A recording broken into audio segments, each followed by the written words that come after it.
છોટાઉદેપુર વાસ્મો કર્મચારી દ્વારા ₹1,41,00,000ની ઉચાપતનો પર્દાફાશ। મગજ અપસેટ થઈ જવાથી ભૂલ થઈ ગઈ છે એવો દાવો આરોપી દ્વારા કરવામાં આવ્યો હોવાનું જાણવા મળેલ છે। મારું મગજ કઈ રીતે સારું થયું? હમણાં જે અમે બધી વિધિ કરાવી અમારી ઘરમાં, એ વિધિ થઈ એના પછી મારા મગજને થોડું થયું કે સાલું આ બધું મારાથી ભૂલમાં ખોટું થઈ ગયું છે અને આ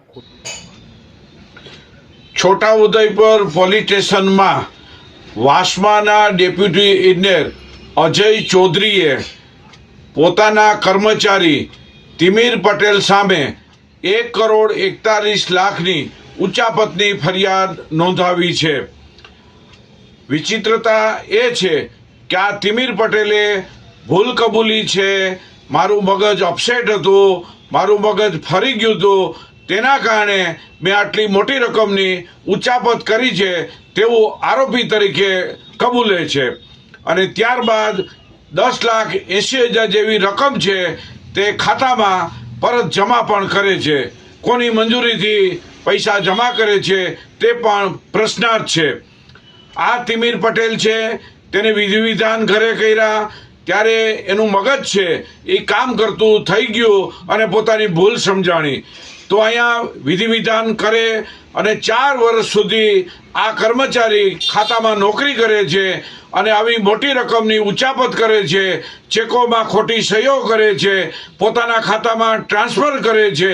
આ બધી મગજ એનું કામ કરતું નથી, અપસેટ છે, તેના ઉપર બધો મદાર નાખી અને એક છટકવાનો નિમ્ન પ્રયાસ કરે છે।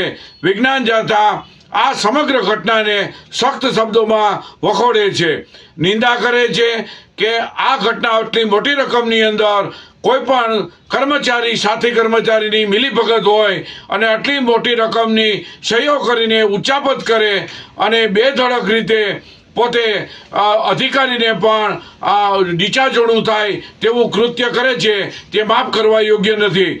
વિજ્ઞાન જાતા એ તપાસ કરી તો ત્યાંના સ્થાનિક પોલીસના AR પ્રજાપતિએ એમને 24 તારીખે બોલાવેલ છે।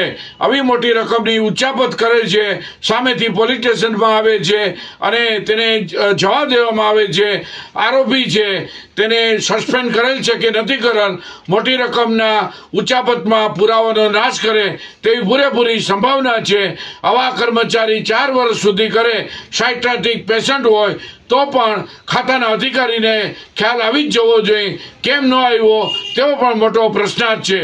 વિજ્ઞાન જાતા આ સમગ્ર ઘટનામાં જે વિધિ વિધાન કરેલ છે ત્યારબાદ એનું મગજ છે કામ કરતું થાય છે અને ભૂલ સમજાય છે તેવું આરોપી કબૂલે છે ત્યારે જરૂર શંકાની સોય આ આસપાસ કર્મચારી ઉપર કે અધિકારી ઉપર પણ જાય છે।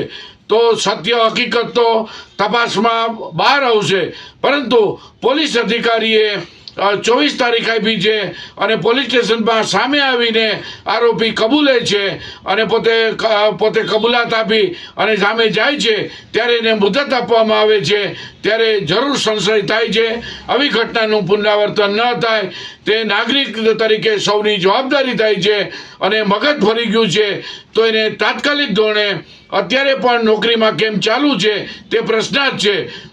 અધિકારીએ તાત્કાલિક શિક્ષાત્મક પગલાં ભરવા જોઈએ તેવી વિજ્ઞાન જાતા માગણી કરે છે।